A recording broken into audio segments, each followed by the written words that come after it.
Welcome back, traders and investors, to Benzinga's Pre-Market Prep, brought to you by Benzinga Pro. I'm your co-host, Joel Elconin, along with Dennis Dick, and we have Svi Rosov on the line. He's a CFA analyst in the Standards and Advocacy group with a focus on capital markets. Svi, how you doing on this Monday morning? Hi, guys. Good to hear from you. I'm doing great. How are you? We're doing good.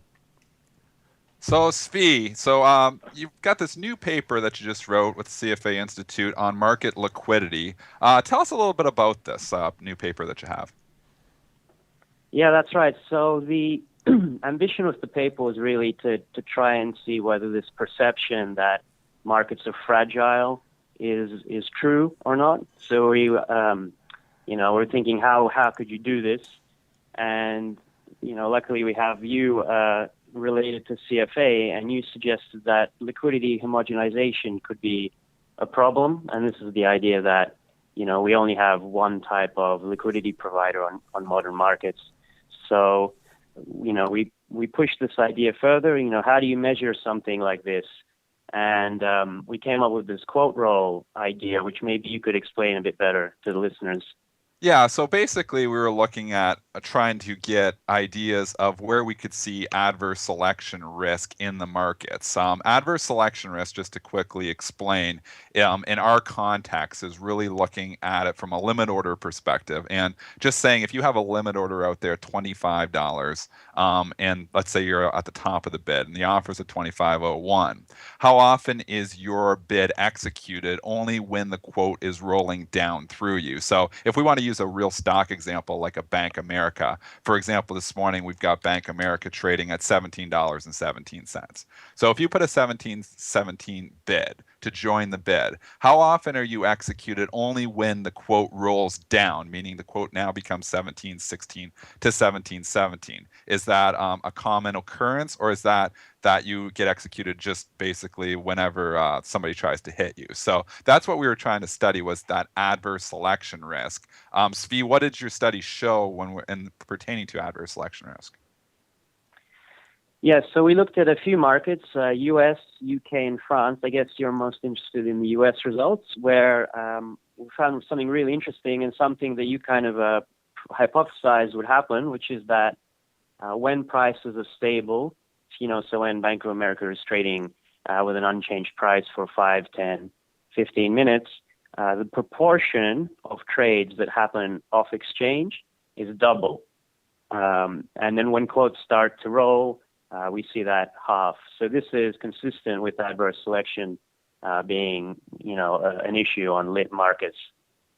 So what that really means, just saying it is double, is that when the quote is stable, when it's looking 17.17 to 17.18 and sitting there for a long period of time, not a lot of trades are executing on the exchange. More trades are going off exchange. And why is that? There's participants that are obviously taking advantage of the lit quote and leaning on the lit quote for protection. So when you join that lit quote and sit there on the lit quote, a lot of times you'll see the stock trade at your price and you won't get filled and you won't get filled. And then what happens is when the quote is ready to roll down through you, that's when you get filled. So it actually did show up in the data by obviously during those stable periods when we see the off exchange trading double, or in the unstable period where it falls by half. So the reason it could fall by half as well is just, to explain here, if Bank of America is 17.16 to 17.17 right now, and if the quote is getting ready to roll down, any off exchange market maker would be very willing to still sell at 17.17, but they're not willing to buy at 17.16 because the quote might roll down through them and they would be losing on that trade. So they're only willing to take marketable buys and take the opposite side of those trades at that point in time. That's why it falls by half. So very interesting that it did show up in the data there, Svi. Yeah, that's right. Also interesting that it didn't really show up in the data for the UK or France. And also, I should also mention this is very much a large cap kind of deal. Now, what does that mean for retail traders out there? So somebody that's trading out there with a limit order, what does that mean in context to their limit orders? Like, Svi? Right. So it could be potentially an issue because so this issue of adverse selection, right? It's the traditional story, where market makers are trading with informed and uninformed traders. Essentially, they have to set the spread so that they win more of the uninformed than they lose by trading with the informed. And obviously, if that risk goes up, they'll have to widen the spreads.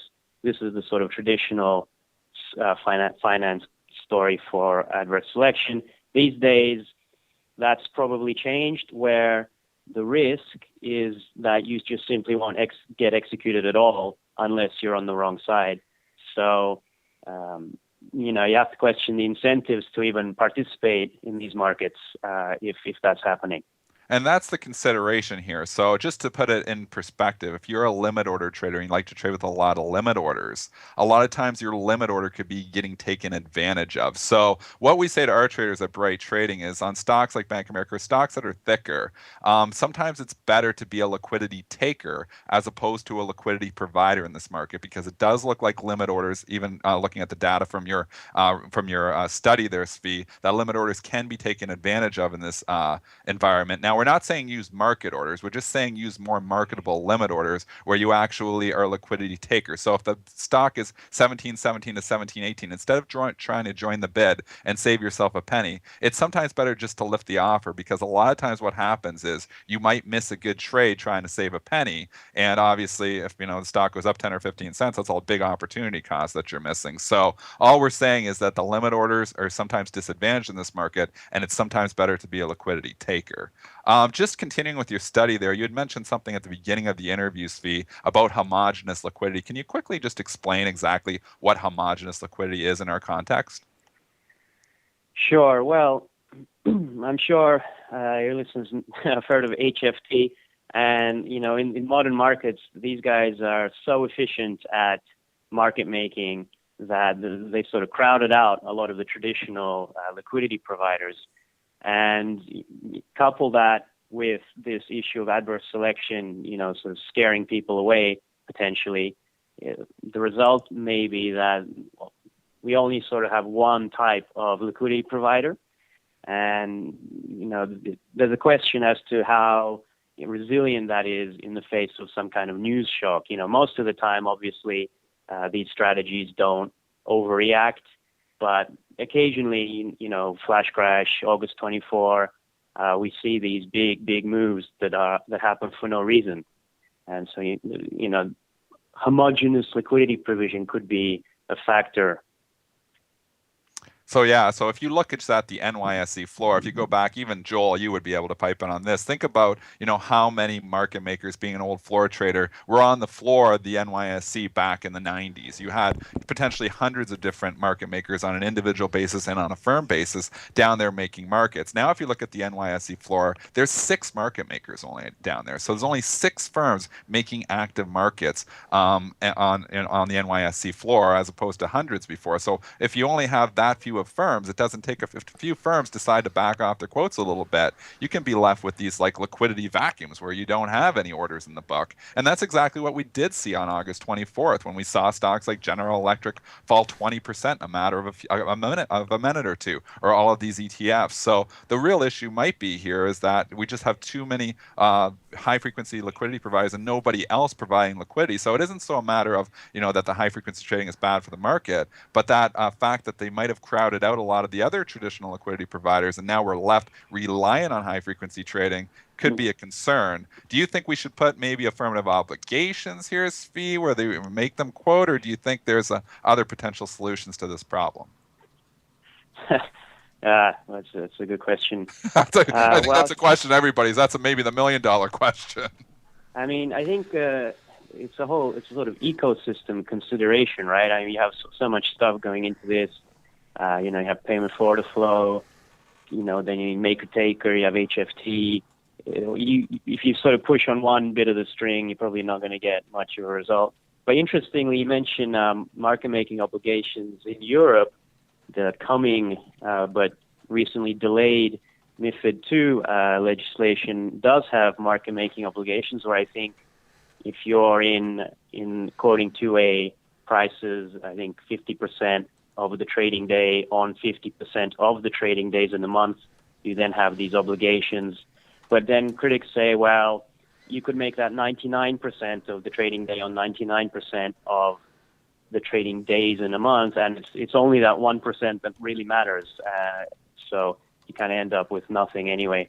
But I think that's if I had an answer to that question, I probably wouldn't be on this radio show. Was there any policy recommendations that you had in your paper from your findings? Yeah, so I think the interesting thing is that what we've talked about, we don't actually see in the UK and French markets. And if you sort of ask yourself, well, what's the big difference? One of them is tick size regime. So in Europe, the tick size is correlated with the stock price. And we think maybe because you have this more granular tick size regime, the ability for the price to just stay flat for long periods of time is a lot less, and maybe it makes the sort of quote roll strategy not feasible.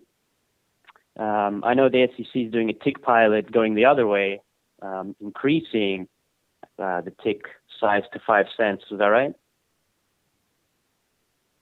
So you were actually implying, yeah, because they're increasing the tick, but you're talking about stocks like bigger caps there, where the tick size actually at 1 penny on a Bank of America may essentially be too wide. Yeah, that's a possibility. So maybe the price kind of wants to go inside, but it can't. So it forces off all this trading off exchange at the nominal price improvement. And what other papers are you working on? I know you've got another paper that you're just starting over there on the UK on payment for order flow. Can you tell us a little bit about that paper? Yeah, sure. Well, interestingly, payment for order flow in the UK is banned since 2012. It was never actually meant to be allowed in the first place, but in 2012, the local regulator put its foot down and said essentially that the conflicts of interest that you get with payment for order flow is sort of not acceptable to the regulator, and that it's just not allowed. And it was a really neat natural experiment where we can see, does canceling payment for order flow hurt retail traders who are used to sort of really cheap internet trades? Does it improve market quality? Has it no effect? So we'll see in a few months, I guess. Okay. Well, thanks, Svi, for updating on your paper. I did post a link here in the chat. I can tweet out a link to the paper as well if you're interested in reading it further. We really appreciate the interview, Svi, and good luck with your research there at CFA Institute. Thanks, guys. Talk soon.